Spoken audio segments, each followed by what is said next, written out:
আপনার কি প্রায় ঘাড়ে ব্যথা হয়? সকালে ঘুম থেকে উঠে ঘাড় শক্ত লাগে, অথবা মোবাইল ব্যবহার করতে করতে হঠাৎ টান ধরে যায়? এই সমস্যা এখন খুব কমন হয়ে গেছে। ছোট থেকে বড় সবাই এই সমস্যায় ভুগছে। এর সমস্যা ও কারণ: ঘাড়ের ব্যথা সাধারণত হঠাৎ করে হয় না।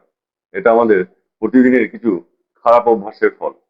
সবচেয়ে বড় কারণ হচ্ছে দীর্ঘ সময় মোবাইল বা ল্যাপটপ ব্যবহার করা। আমরা অনেক সময় নিচের দিকে তাকিয়ে ঘন্টা পর ঘন্টা ফোন ব্যবহার করি। এতে ঘাড়ের ওপর অতিরিক্ত চাপ পড়ে। দ্বিতীয়ত, ভুল ভঙ্গিতে বসা বা কাজ করা। অনেকেই চেয়ারে হেলে বসে বা সামনে ঝুঁকে কাজ করে। এতে ধীরে ধীরে ঘাড়ে টান ধরে এবং ব্যথা শুরু হয়। তৃতীয় কারণ হলো ঘুমের সময় ভুল পজিশন বা খারাপ বালিশ ব্যবহার করা। খুব উঁচু বা খুব নিচু বালিশ ব্যবহার করলে ঘাড়ের স্বাভাবিক অবস্থান নষ্ট হয়ে যায়। এছাড়াও দীর্ঘ সময় একই অবস্থায় থাকা, যেমন ড্রাইভিং করা বা কম্পিউটারের সামনে বসে থাকা, এইগুলো ঘাড়ের পেশিকে শক্ত করে দেয়। আরেকটি গুরুত্বপূর্ণ কারণ হচ্ছে স্ট্রেস বা টেনশন।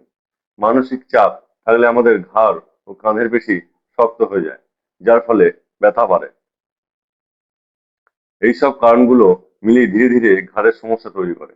আজকের ভিডিওতে আমি আপনাদের দেখাবো এমন কিছু সহজ এক্সারসাইজ, যেগুলো আপনি বাড়িতে বসেই করতে পারেন, আর নিয়মিত করলে ঘাড়ের ব্যথা অনেকটাই কমে যাবে। চলুন ভিডিওটি শুরু করা যাক। এইভাবে সোজা হয়ে আমরা বসবো। আস্তে আস্তে ঘাড়কে আমরা ডান দিকে নিয়ে যাব, বাঁ দিকে নিয়ে যাব। 5 গুনবো, আস্তে আস্তে আবার এদিকে সোজা হয়ে চলে আসবো। আবার এইভাবে আস্তে আস্তে নিয়ে যাব, 5 গুনবো, আস্তে আস্তে এইভাবে আবার আস্তে আস্তে চলে আসবো। এই এক্সারসাইজ গুলো আপনারা ধীরে ধীরে করবেন, কোনো তাড়াতাড়ি ভাবে এই এক্সারসাইজ গুলো করবেন না। আবার এইভাবে নিয়ে যাব আস্তে আস্তে, আবার সোজা হয়ে যাব আস্তে আস্তে, আবার এইভাবে নিয়ে যাব।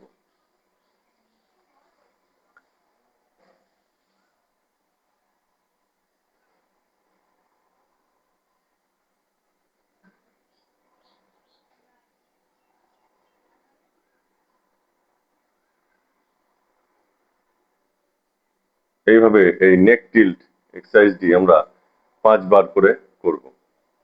নেক্সট আমরা এক্সারসাইজ করব নেক রোটেশন। আস্তে আস্তে আমরা ঘাড়কে ঘোরাতে থাকবো। আস্তে আস্তে আমরা ঘাড়কে ঘোরাবো। একবার ঘড়ির কাঁটার দিকে ঘোরাবো। এইভাবে আস্তে আস্তে আমরা ঘুরিয়ে টোটাল 5 বার করব।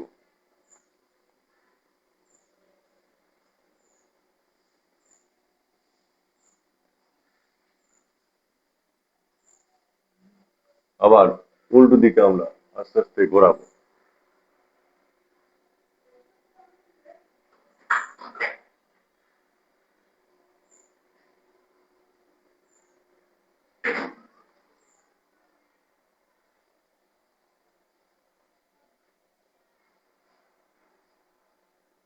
এইভাবে আমরা 5 বার 5 বার করে এই এক্সারসাইজটি করব। নেক্সট যে এক্সারসাইজটা করব সেটা হলো, আমরা আস্তে আস্তে এই আঙুলটাকে আমরা ঠিক এই ঠোঁটের নিচে লাগাবো। আস্তে আস্তে আমরা এটাকে প্রেস করব, দিয়ে নিচে দিয়ে নিয়ে যাবো। দেখুন কিভাবে আমি করছি। এটাকে বলে চিন টাক।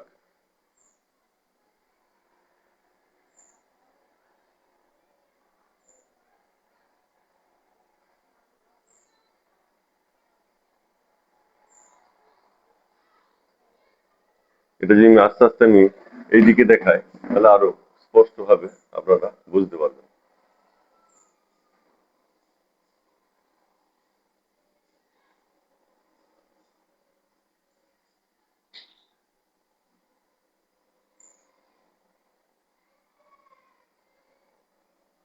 এটাকে আমরা টোটাল 10 বার করব। এইভাবে এক্সারসাইজটা করতে থাকলে আমাদের আস্তে আস্তে ঘাড়ের ব্যথা অনেক কমে যাবে।